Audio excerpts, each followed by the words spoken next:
Hello everyone. तो इस video में हम प्रकृति में कार्बन चक्र और जल चक्र को हम कवर करेंगे।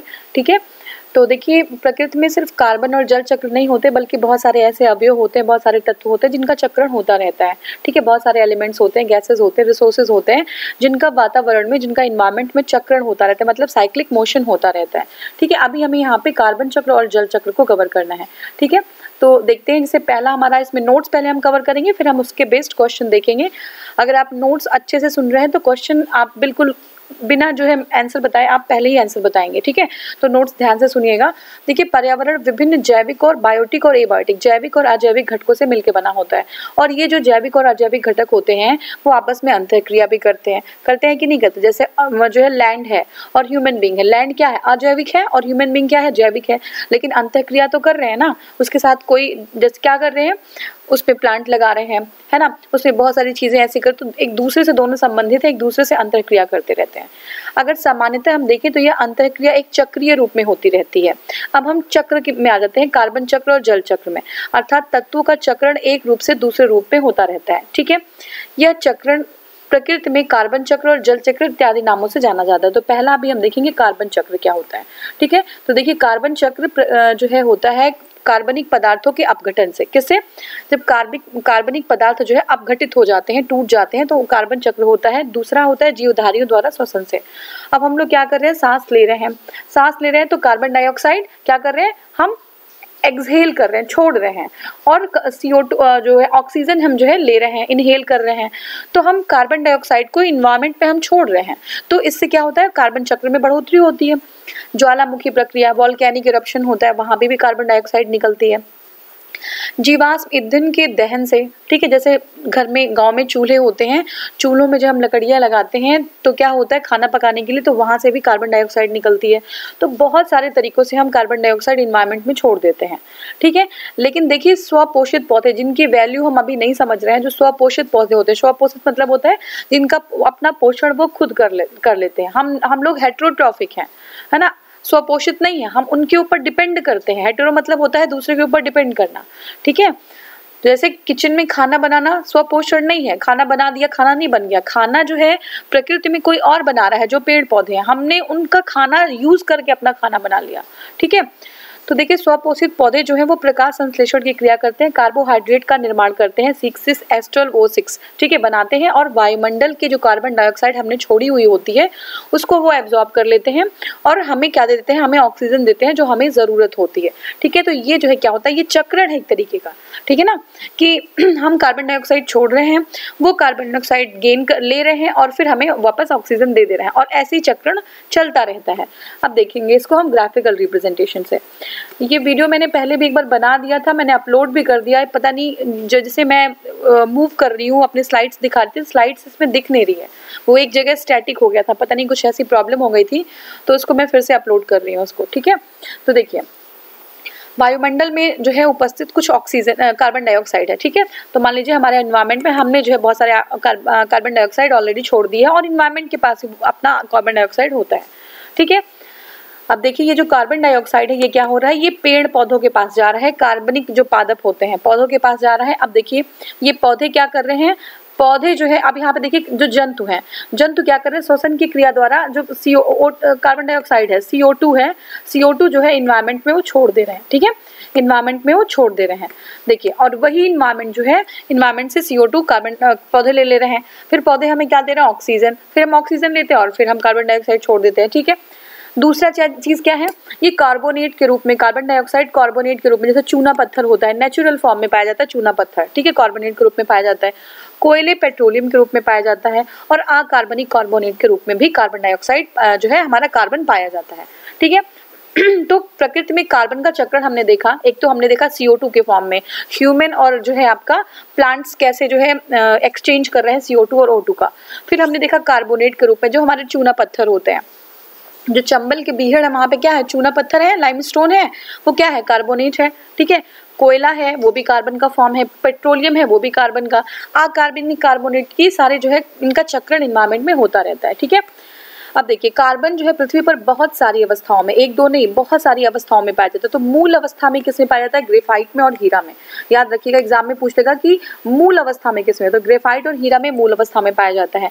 यौगिक रूप में यह वायुमंडल में कार्बन डाइऑक्साइड के रूप में, अगर यौगिक पूछे, यौगिक जो है तत्व और ये सब चीजें अलग अलग होती हैं। अगर आपने देखा होगा यौगिक क्या होता है, दो तत्वों को मिलके जो है बना हुआ कोई पदार्थ जब बनता है तो यौगिक कहलाता है, और उनका जो अनुपात, जो रेशियो होता है दो तत्वों का, वो बराबर होता है।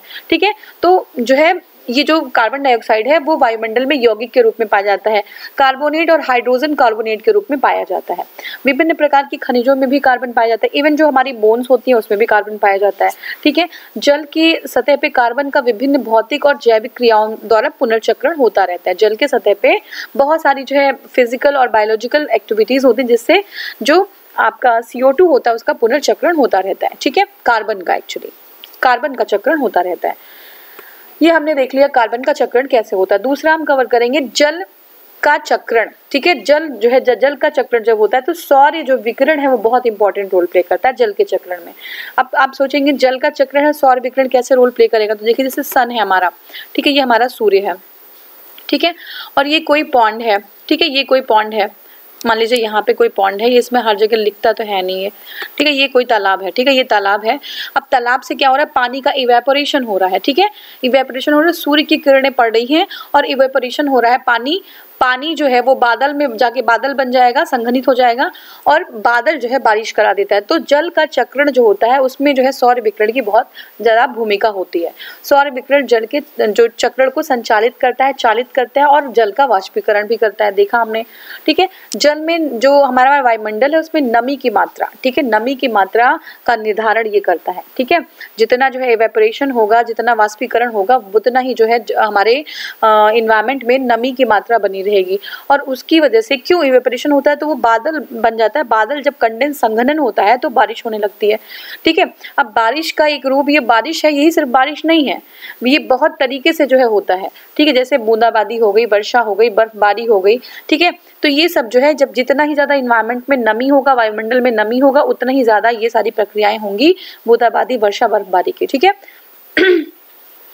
सौर विकिरण द्वारा बर्फ का जल में द्रवीकरण, सौर विकिरण तो ये वाष्पीकरण तो करता ही है, साथ में जो ग्लेशियर्स होते हैं उनको पिघला भी देता है, तो द्रवीकरण कर देता है। ठीक है, जल चक्र हाइड्रोस्फीयर में जल की विभिन्न गतिविधियों को दर्शाता है। ठीक है, अब हम एक बार यहाँ पे देखते हैं। देखिए यहाँ पे क्या होता है, पहले तो हम सूर्य को देख लेते हैं। देखिए सन जो है, सन के थ्रू जो रेज होती है वो नीचे की तरफ जा रही हैं, ये रेज नीचे की तरफ जा रही है और क्या हो रहा है, यहाँ से जो है गर्म हो रहा है और समुद्र का पानी ऊपर की तरफ उठ रहा है। देखिए एरो बना हुआ है, तो इवेपोरेशन हो रहा है, वाष्पीकरण हो रहा है। ठीक है, अब वाष्पीकरण होके जो है ये क्या हो रहा है, बादल जो है, क्या बादल बन जा रहा है, ये बादल बन गया। बादल जब संघनित हो जा रहा है तो ये बारिश के रूप में पानी नीचे आ जा रहा है। देखिए ये पहाड़ है, पहाड़ पे पानी आ जा रहा है और पानी जो है यहाँ या ग्लेशियर के फॉर्म में पहाड़ों पे जम जाता है और फिर से जो ये सन की रेज होती है वो यहाँ पे पड़ती है और ये पानी पिघल के जो है क्या हो जा रहा है, समुद्र और नदियों के पानी में चला जा रहा है। ठीक है, साथ में जब बादल बारिश कराता है तो वर्षा भी पानी में चला जा रहा है। ठीक है, दूसरी एक चीज और इम्पोर्टेंट है, पेड़ों के द्वारा भी वाष्पोत्सर्जन होता है। अब ये जो है क्या है, इसमें जो है कुछ छिद्र होते हैं जो पेड़ों के पत्तियों में होते हैं। ठीक है, तो वो जो होल्स होते हैं उसके थ्रू पानी जो है बाहर निकलता है, वाष्पोत्सर्जन की प्रक्रिया जो है वहां से होती है, वो ऑस्मोसिस कहते हैं। ये चीजें हम बाद में पढ़ेंगे बायोलॉजी में। उसमें क्या होता है कि जो उसमें छिद्र होते हैं उनको हम कहते हैं, वाष्पोत्सर्जन की क्रिया को हम एक नेसेसरी इविल भी कहते हैं। नेसेसरी मतलब जरूरी भी है और इविल भी है, ये बुराई भी है। अगर नहीं हो तो पानी जो है इतना ज्यादा पानी हो जाएगा बॉडी में वाटर के कि जो है प्लांट जो है डिस्ट्रॉय हो जाएगा। और बहुत ज्यादा पानी अगर वाष्पोत्सर्जन की क्रिया द्वारा निकल गया तो जो है तब भी पौधे मर जाएंगे। ठीक है, तो ये इनका एक रेगुलेशन एक होना चाहिए पौधों में। ठीक है, ये पूरी प्रोसेस जो है वो कैसे होती है, स्टोमेटा बोलते हैं, opening and closing of stomata. ठीक है, तो ये हम कभी और जो है बायोलॉजी में पढ़ेंगे। अभी देखिए वाष्पोत्सर्जन जब पौधों के द्वारा भी पानी निकलता है तो बादल बन जाता है, बादल से बारिश होती है। ये पूरा जो देखिए चक्र, कैसे पानी आ रहा है, कैसे जा रहा है, कैसे वाष्पोत्सर्जित हो रहा है, फिर कैसे वो बादल से जल में परिवर्तित हो, ये पूरी साइकिल चलती रहती है। और कुछ जल जो होता है वो भूजल के रूप में जो है इकट्ठा हो जाता है नीचे, जिसको हम एक्सट्रैक्ट करते हैं। ठीक है, तो ये हमने प्रोसेस पूरा देखा। अब देखिए जल चक्र पौधों की वृद्धि में सहायक होते हैं। जल चक्र क्या है? पौधों की वृद्धि में सहायक होते हैं। पौधे भूमि में प्रत्यारोपित किए जाते हैं और भूमि में उपस्थित उनके मूल रूपों द्वारा वे जल का अवशोषण करते हैं। साधारण भाषा में समझिए कि जल जो होता है वो पौधों के लिए बहुत इंपॉर्टेंट, तो आपको पता है बिना जल के जो है पौधे सर्वाइव नहीं कर पाएंगे। लेकिन जब जल का प्रत्यारोपण होता है, जल को जब पौधों का प्रत्यारोपण होता है, पौधे एक जगह से दूसरी जगह निकाले जाते हैं, तो होता क्या है कि जो मूल रोम होते हैं, ठीक है ना, ये मूल रोम होते हैं। ये मूल रोम, जैसे मान लीजिए ये आपका रूट है, तो रूट में बहुत सारे ऐसे ऐसे छोटे छोटे दिखते होंगे आपको, और इनमें भी बहुत सारे, इसमें बहुत पतला नहीं बना पा रही हूँ मैं, तो इसमें भी बहुत सारे, जैसे ये मान लीजिए रोम है तो इसमें ऐसे होते हैं, इसमें जो है ऐसे, है ना, तो ये मूल रोम होते हैं। वो जो है जब टूट जाते हैं तो उन्हीं के द्वारा जो है जल का अवशोषण होता है। ठीक है, अब जो है अगर वो टूट गए तो जल अवशोषित कर नहीं पाएंगे और पौधे मुरझा जाते हैं, पौधे मर जाते हैं अल्टीमेटली। तो ये जो प्रत्यारोपण है उसके थ्रू हमें क्या, कभी कभी हम नर्सरी में जाते हैं, जब पौधा लेके आते हैं तो देखते हैं कि पौधे जो है मूल रोम के सहित, मतलब मिट्टी के साथ हमें देते हैं। ठीक है, मिट्टी के साथ देने का क्या फायदा होता है कि जो मूल रोम होते हैं वो नष्ट नहीं होते हैं, मूल रोम जो है बने रहते हैं और पौधे जो है पानी को अवशोषित करते रहते हैं।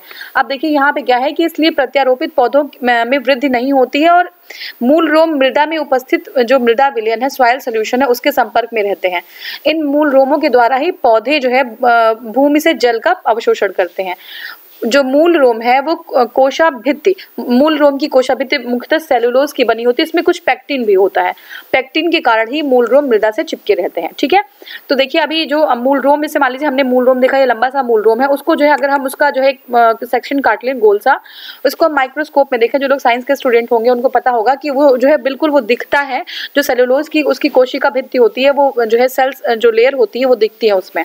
तो ये हम बायोलॉजी में डिस्कस करेंगे। ठीक है ना, और ये पारेगम में एक कला की तरह, यानी परमिएबल मेम्ब्रेन की तरह काम करती है, अपनी जो है थ्रू मेम्ब्रेन के थ्रू पानी को आने जाने देती है। ठीक है, अब इसमें देखिए यही लिखा हुआ है कि ये मूल रोम है आपका। ठीक है, मूल रोम है जहाँ पे, यहाँ पे देखिए अधिक कम सांद्रता से अधिक सांद्रता की तरफ जो है मृदा का जल का जो है प्रवाह होता है। ठीक है, तो अब देखिए यहाँ पे मूल रोम है, ये अधिक सांद्रता है तो कम सांद्रता से अधिक सांद्रता की तरफ। ठीक है, तो ये चीज होती है।